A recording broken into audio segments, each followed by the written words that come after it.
When I was 8 years old, my father stopped being Abu and slowly became someone I had to ask permission from. Before that, it was just the two of us in our modest apartment in Lahore. After my mother passed away, he tried his best. He burned toast every Sunday, but insisted it tasted crispy, not burnt. He attended every parent-teacher meeting, even if he had to leave work early. At night, he would sit beside my bed and tell me stories about brave queens and powerful women, promising me I would grow up to be one. For a while, I believed I was his whole world. Then she entered our lives. Her name was Meher Seed, confident, elegant, and impossibly polished. The first day she came home, her heels clicked against the marble floor like a warning. She didn't smile at me. She didn't kneel down to greet me. She looked at me the way lawyers study case files, evaluating, measuring, calculating. "She's quiet," she commented that evening over dinner. "She's just shy." My father replied softly, "She'll need discipline." Meher added, sipping her tea, "You can't let her emotions run your household." That was the first time I felt like I had done something wrong, just by existing. Gradually, the house changed. The laughter became scheduled. The warmth became conditional. My father started missing school events because Meher had important meetings. The word important became something sharp and heavy in my chest. One afternoon, I held my debate competition certificate in trembling hands and asked Abu, "Will you come next time? I won first place." He barely looked up from his phone. "I'm proud of you, Beta, but Meher has a major case. You understand, right?" I nodded. I always understood. I understood when dinner conversations shifted to legal strategies I couldn't follow. I understood when my drawings were removed from the refrigerator because they looked messy. I understood when laughter at the table stopped including me. But the night that changed everything was the night I heard them arguing in the living room. "She complicates things," Meher said coldly. "Your reputation matters. My firm doesn't need distractions. She's my daughter." My father replied, but there was hesitation in his voice. "And I'm your future." Silence filled the space. Then came the sentence that split my childhood in two. "Meher is too important for me to lose." I stood in the hallway, invisible. That night, I didn't cry. I lay awake staring at the ceiling, realizing something painful but powerful. If I was not important enough to stay in his world, I would build one where no one could overlook me again. And one day, they would both have to see it. Boarding school did not feel like punishment. It felt like clarity. The morning my father dropped me off, he kept checking his phone. "Call if you need anything," he said, distracted. Meher didn't come. She had a strategy meeting that couldn't be postponed. I nodded, pretending the ache in my chest was maturity. Once he drove away, I stood alone with a single suitcase and a promise forming quietly inside me. I would never again beg to be chosen. The dormitory was cold that first night. Girls whispered about homesickness and crushes. I unpacked my books instead. While others decorated their walls with fairy lights, I taped newspaper clippings of powerful women judges, CEO leaders. I wanted proof that invisibility could transform into authority. I studied the way some people breathe, automatically, desperately. Every subject became a stepping stone. Debate sharpened my voice. Economics taught me how power moves silently. Law fascinated me most. It wasn't just about arguments. It was about control, about structuring chaos into order. If Meher valued power, I would understand it better than she ever imagined. During holidays, I returned home briefly. The house felt unfamiliar, like a place staged for photographs.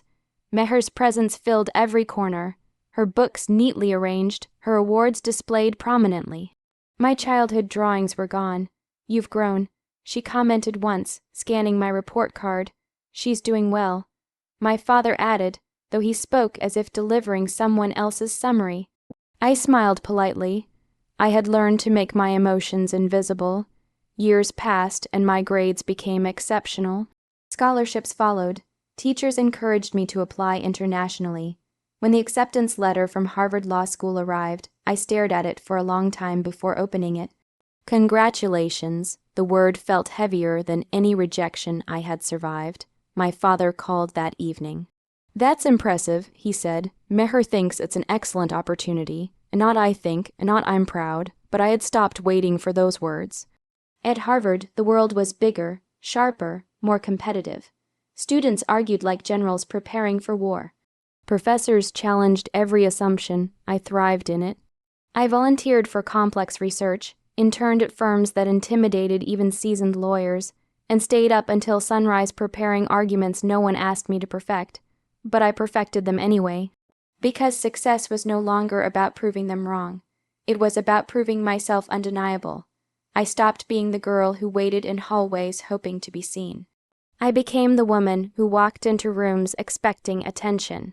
And somewhere between late night study sessions and courtroom simulations, I realized something powerful. They had sent me away to become smaller. Instead, distance had given me space to grow beyond them. The boardroom overlooked the restless skyline of Karachi, glass walls reflecting ambition and anxiety in equal measure. I stood at the head of the table, reviewing my notes one final time. The compliance investigation had already shaken the company's leadership. Today was the first joint strategy session with external counsel. I knew who would be walking through that door. Still, my pulse remained steady. The double doors opened, and in walked Meher Seed, poised as ever. Navy suit tailored to perfection, expression controlled, presence commanding. Years had refined her authority, but I recognized the same sharpness in her eyes. She didn't recognize me at first. Why would she? The shy child who stood silently in hallways no longer existed. The chairman cleared his throat. Before we begin, I'd like to formally introduce the lead investigator overseeing this review, senior partner Ayesha Rahman. Her eyes shifted toward me casually at first. Then they stopped. Recognition moved across her face slowly, like a crack forming in glass. Ayesha, she said, barely above a whisper. I met her gaze without flinching. Good morning, MS, Seed. I look forward to a productive collaboration. The room didn't notice the tension humming between us, but she did, and I did.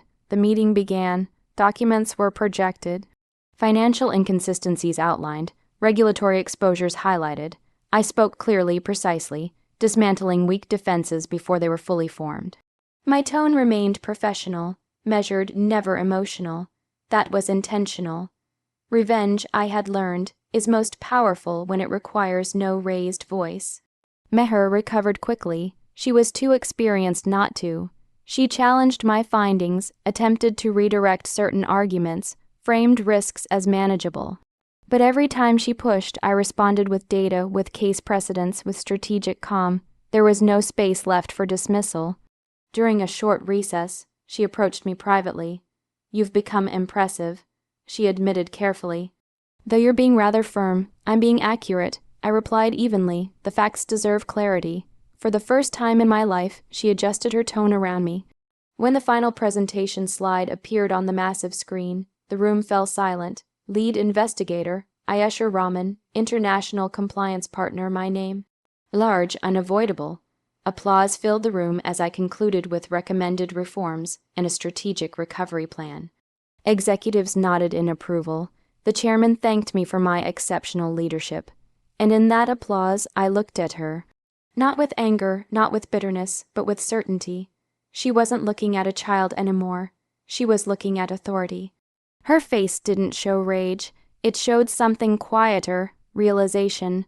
The girl she once considered a complication had become the woman who could challenge her professionally and win. And in that moment, without a single cruel word, the balance of power shifted forever. The meeting ended with handshakes and polite congratulations, but the air in the lobby felt heavier than. Boardroom, evening sunlight filtered through the tall glass panels, casting long shadows across the marble floor of the corporate tower in Karachi. I gathered my files calmly, my heartbeat steady, not racing, not trembling, just steady. As I stepped toward the exit, I heard a familiar voice behind me. Ayesha, I turned. My father stood a few feet away, looking older than I remembered. The confidence he once carried had softened into something quieter, almost uncertain. He adjusted his glasses as if buying time. I didn't know you would be leading this investigation, he said gently. I know, I replied. He nodded slowly. You handled yourself remarkably. Everyone was impressed. For years I had imagined this moment, imagined anger spilling out of me, imagined reminding him of the hallway where I stood invisible. But standing there now, I felt something unexpected. Calm. You taught me to work hard, I said evenly. I just continued. He swallowed. I made choices. He admitted after a pause. At the time, I thought I was securing my future. I didn't realize what it cost. The words were late. Years late, but they were real. I should have chosen you first, he added quietly. The sentence I once begged the universe to hear now landed differently. It didn't mend childhood wounds. It didn't erase loneliness. But it closed a door that had been left open for too long. Before I could respond, another presence approached.